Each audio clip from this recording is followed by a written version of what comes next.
Assalamualaikum warahmatullahi wabarakatuh. Assalamualaikum teman-teman. Di sini saya Raka Farazaki dari kelas C Perbankan Syariah ingin melakukan sedikit nge-share ilmu tentang ceramah singkat ini. Di sini saya akan membahas ceramah tentang akhlak.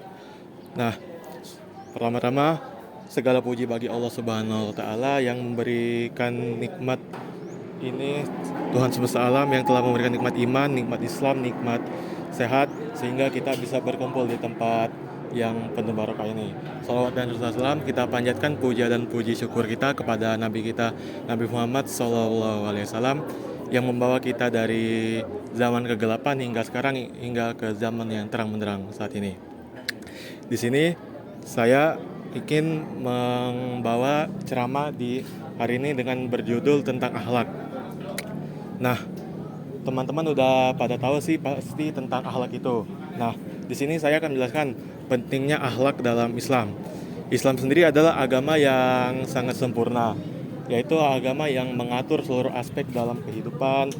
Islam juga tidak hanya mengatur soal ibadah seperti sholat, kehidupan kita sholat, dan mengatur ibadah seperti puasa, zakat, dan lain-lain. Tetapi Islam juga mengajarkan kita bersikap adil dan bersikap sopan kepada sesama manusia. Nah, Islam juga mengajarkan kita untuk menjaga lingkungan sekitar, bahkan kepada tumbuhan dan hewan. Nah, Rasulullah SAW bersabda, orang mukmin yang paling sempurna adalah orang yang paling baik akhlaknya. Hadis riwayat Tirmizi. Dari hadis ini bisa disimpulkan orang muslim atau orang mukmin yang paling sempurna imannya adalah bisa disebut adalah orang yang akhlaknya adalah yang baik. Selanjutnya, akhlak Rasulullah SAW sebagai teladan kita. Nah, Nabi Muhammad SAW adalah manusia yang terbaik yang pernah hidup pada dunia ini. Nah, beliau juga tidak hanya dikenal dengan kecerdasannya, tetapi juga beliau juga anak yang luar biasa. Bahkan sebelum diangkat menjadi nabi, beliau sudah dijuluki dengan gelar Al-Amin, yaitu orang yang terpercaya.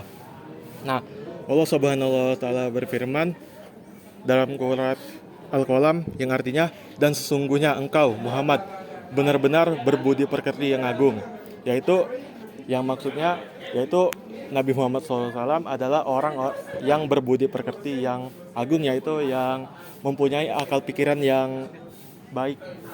Nah, selanjutnya itu ada jenis-jenis dari akhlak mulia. Nah, yang pertama yaitu jujur atau sidik. Teman-teman pasti udah tahu apa itu jujur, sidik, yaitu mengatakan hal yang sebenarnya, tidak berbohong dalam perkataan dan perbuatan. Jujur sendiri itu adalah hal yang penting dalam kehidupan agar bisa dipercayai orang lain. Selanjutnya yaitu amanah. Amanah sendiri adalah menjaga kepercayaan. Nah, hal ini juga penting.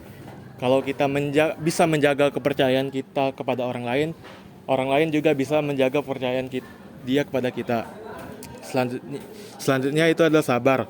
Sabar sendiri adalah banyak hal, bisa sabar dalam menghadapi ujian, sabar dalam hal apapun. Nah, selanjutnya itu adalah tawadu, yaitu tidak sombong. Tidak sombong sendiri ini seperti kita mempunyai hal yang tidak dimiliki orang lain. Kita sendiri tidak boleh menyombongkan hal yang lebih itu kepada orang lain. Selanjutnya itu santun. Santun sendiri adalah santun dalam omongan dan bersikap kepada orang lain. Yang selanjutnya yaitu adalah pemaaf. Pemaaf sendiri membalas keburukan yang diberikan orang lain dan bisa menerima keburukan itu dan dengan kebaikan. Nah, adapun dampak akhlak baik dalam kehidupan, Rasulullah SAW bersabda, sesungguhnya orang yang paling aku cintai dan paling dekat denganku pada hari kiamat adalah orang-orang yang paling baik akhlaknya. Nah, dari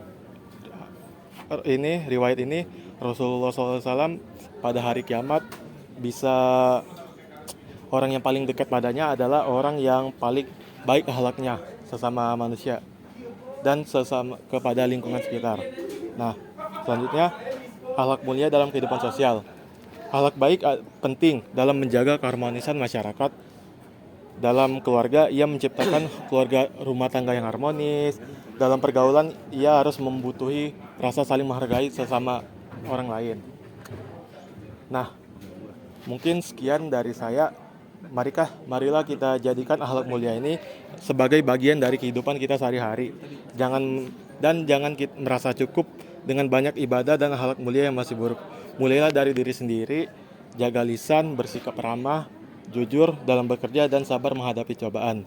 Semoga Allah Subhanahu wa taala menjadikan kita hamba yang beriman, berilmu dan berakhlak mulia. Mungkin sekian dari khutbah singkat dari saya. Mohon maaf jika ada sedikit kesalahan karena kesempurnaan itu hanya milik Allah Subhanahu wa taala.